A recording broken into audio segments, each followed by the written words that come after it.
Saudaraku yang kekasih, jemaat Budi Mulia, kita tidak beribadah di gereja pada hari Minggu karena himbauan dari pemerintah supaya kita beribadah di rumah kita masing-masing. Bukan karena kita takut, tetapi karena kita taat. Pemerintah itu adalah alatnya Tuhan. Saudaraku yang kekasih, saya ingin membacakan beberapa ayat buat saudara, terambil dari Lukas pasal 21 ayat 25 sampai 28. Dan akan ada tanda-tanda pada matahari dan bulan dan bintang-bintang, dan di bumi bangsa-bangsa akan takut dan bingung menghadapi deru dan gelora laut. Orang akan mati ketakutan karena kecemasan berhubung dengan segala apa yang menimpa bumi ini, sebab pada waktu itu kuasa-kuasa langit akan goncang, dan orang akan melihat Anak Manusia datang dalam awan dengan segala kekuasaan dan kemuliaannya. Apabila semuanya itu mulai terjadi, bangkitlah dan angkatlah mukamu, sebab penyelamatanmu sudah dekat. Saudaraku, kita sedang menanti kedatangan Tuhan yang kedua kali, dan firman Allah katakan ketika tanda-tanda itu terjadi, orang akan mati ketakutan karena kecemasan. Saudara, rasa cemas adalah rasa gelisah, perasaan was-was, perasaan tidak tenang. Rasa takut itu adalah rasa gentar terhadap sesuatu yang akan mendatangkan bencana atas dirinya. Dan hari-hari belakangan ini begitu banyak orang yang diliputi dengan kecemasan, diliputi dengan ketakutan.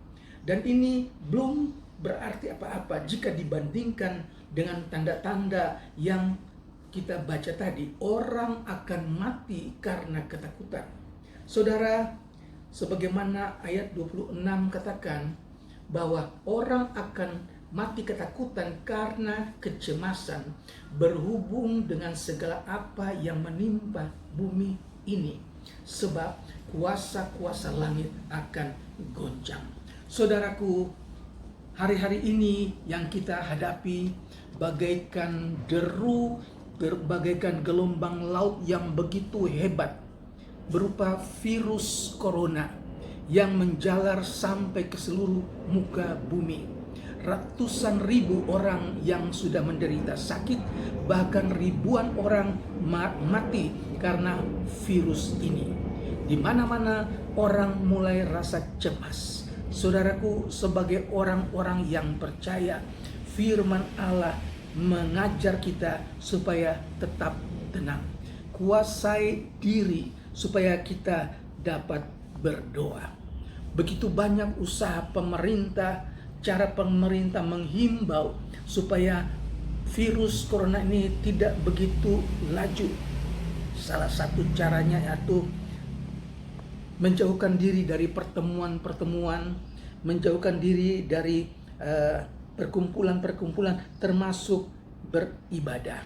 Saudaraku, kita sebagai umat Tuhan, kita taat kepada pemerintah, kita beribadah di rumah, kita berdoa di rumah, dan Tuhan beri kita pengetahuan, Tuhan beri kita akal budi agar kita dapat menguasai diri dan kita dapat berdoa.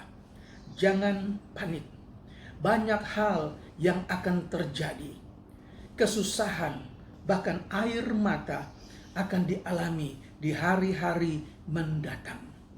Sebagai umat Tuhan, ada penghiburan dari firman Allah. Bagaimana supaya kita bisa tenang menghadapi gelombang malapetaka yang dahsyat ini? 1 Petrus 5 ayat 7 firman Allah mengajar kita supaya kita menyerahkan segala kekhawatiran kita, supaya kita menyerahkan segala kecemasan kita, rasa gelisah kita hanya kepada Tuhan. Karena hanya Tuhanlah yang akan memelihara kita. Kita harus percaya bahwa di dalam Tuhan ada pemeliharaan. Kita harus berdoa agar Tuhan mengangkat segala rasa takut kita. Kita harus minta dengan iman agar Tuhan dapat menghilangkan rasa cemas kita. Haleluya. Mazmur 119 ayat 18 katakan, singkapkanlah mataku supaya aku memandang keajaiban Taurat-Mu. Puji Tuhan saudara, kita ingin mengalami pertolongan, mujizat Tuhan, keajaiban Tuhan dengan meminta Tuhan membuka mata iman kita supaya kita dapat alami menghadapi hal-hal yang berat. Mazmur 62 ayat 2 katakan, hanya dekat Allah saja aku tenang, daripadanya lah keselamatanku. Haleluya. Puji Tuhan. Untuk itu kita harus tahu kepada siapa kita harus datang. Tidak ada nama lain, hanya nama Yesus. Karena Yesus yang berkata dalam Matius pasal 11 ayat 28 katakan, Yesus bilang, marilah kepadaku semua yang letih, lesu, dan berbeban berat. Aku akan memberi kelegaan kepadamu. Haleluya. Saudara, kalau saat ini saudara sedang menghadapi beban yang berat, kalau saat ini saudara sedang menghadapi rasa lesu, rasa letih, ada satu jalan, datang kepada Yesus. Puji Tuhan, Allah mempunyai rencana yang kekal dalam hidup ini. Di dalam setiap keadaan, bahkan yang paling buruk sekalipun, kita perlu bimbingan Roh Kudus yang akan menguatkan kita dalam perjalanan hidup ini. Tetaplah berada di dalam jalannya Allah menuju hidup yang kekal dengan bersandar, berharap hanya kepada Allah saja. Jagalah kondisi kesehatanmu, jangan cemas, jangan khawatir, karena kecemasan, kekhawatiran membuat Anda sukar tidur. Dan ke seorang yang sukar tidur, tubuhnya menjadi lemah. Dan penyakit itu dapat datang.